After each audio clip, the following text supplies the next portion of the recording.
Bekuwusuku lwesithathu uMahlangu eqhubeka nokwethula ubufakazi. U-advocate Hlopihlela omele izinhlangano ezingenzi inzuzo upheke uMahlangu ngemibuzo.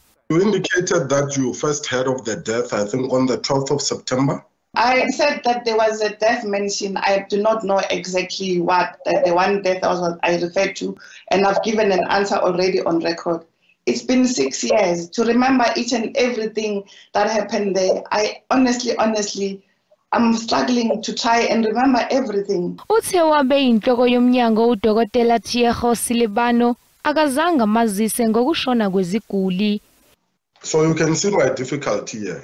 Here's a letter that was written,